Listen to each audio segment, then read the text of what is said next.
Hi hello welcome to my show. నేను మీ రవీంద్ర సూరి. ఇరాన్పై యుద్ధ వాతావరణం ఈ ఒక్క రోజులో మొదలైంది కాదు. అది గత సంవత్సరాలుగా పెరుగుతున్నటువంటి అనుమానాలు, అణు కార్యక్రమంపై భయాలు, ప్రాంతీయ రాజకీయ పోటీలు మరియు విఫలమైనటువంటి దౌత్య చర్చల ఫలితాలు.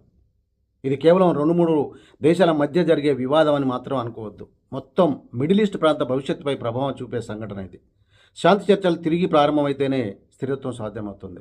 మొన్న శాంతి చర్చలు అంటూ జరిగాయి, అవి విఫలమయ్యాయి. మళ్ళీ శాంతి చర్చలు తిరిగి ప్రారంభమైతేనే స్థిరత్వం సాధ్యమవుతుందని చెప్పవచ్చు. మిడిల్ ఈస్ట్ ప్రాంతం ఎన్నో దశాబ్దాలుగా రాజకీయ ఉద్రిక్తలకు కేంద్రంగా ఉందని చెప్పవచ్చు. ఆ ప్రాంతంలో ప్రధాన పాత్ర పోషించేది మాత్రం ఇరాన్. మరోవైపు ఇజ్రాయెల్ మరియు యుఎస్ కూడా ఆ ప్రాంత భద్రత, రాజకీయ సమీకరణలో కీలక పాత్ర వహిస్తున్నాయి. ఈ 3 దేశాల మధ్య ఉన్నటువంటి విభేదాలే ప్రస్తుత యుద్ధ వాతావరణానికి ప్రధాన కారణంగా చెప్పుకోవచ్చు. ఇరాన్ తన అణు కార్యక్రమం అంటే ఈ న్యూక్లియర్ ప్రోగ్రామ్ ఏదైతే ఉందో ఇది శాంతియుత అవసరాల కోసమేనని, ఇంకా విద్యుత్ ఉత్పత్తి, శాస్త్రీయ పరిశోధనల కోసమేనని చెప్పేసి యురేనియం సమృద్ధి చేస్తున్నామని ఇరాన్ చెబుతోంది. కానీ ఇజ్రాయెల్ మరియు అమెరికా అభిప్రాయం మాత్రం వేరేగా ఉంది. ఇరాన్ అధిక శుద్ధి చేసిన యురేనియాన్ని ఉపయోగించి అణు ఆయుధాలను తయారు చేసే అవకాశం ఉందని వారు భావిస్తున్నారు. ఈ అనుమానాల వల్లే సంవత్సరాలుగా చర్చలు, ఒప్పందాలు, ఆంక్షలు కొనసాగుతున్నాయి. కొన్ని దఫాలుగా ఒప్పందాలు కుదిరిన తర్వాత విఫలమవుతున్నాయి.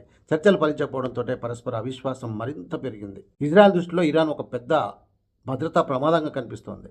మిడిల్ ఈస్ట్లో ఇరాన్ ప్రభావం పెరుగుతుండడం, వివిధ ప్రాంతాల గుంపులకు మద్దతిస్తున్నట్లు ఆరోపణలు రావడం వంటి అంశాలు మాత్రం ఈ ఉద్రిక్తతకు దారితీస్తున్నాయని చెప్పుకోవచ్చు.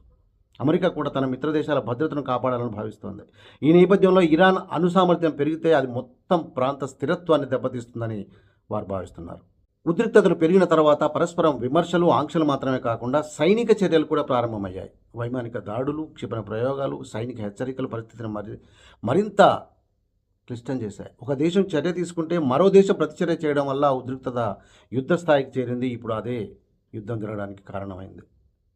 జెనీవా వంటి ప్రదేశాల్లో జరిగిన చర్చలు శాంతి దిశగా ఆశ కలిగించిన స్పష్టమైన పరిష్కారం దొరకలేదు. అప్పుడు పరస్పర నమ్మకం లేకపోవడం, రాజకీయ ఒత్తిళ్లు, అంతర్జాతీయ ఒప్పందాలపై విభేదాలు ఈ చర్చలను నిలిపివేసినాయి. చర్చలు విఫలమవడం అంటే సమస్యను మాట్లాడుకొని పరిష్కరించే మార్గం మూసుకుపోవడం లాంటిదే. మళ్ళీ చర్చలు జరగాలి, శాంతియుత చర్చలు జరగాలి.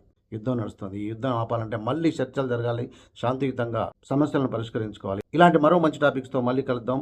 Signing off Ravindra Suri.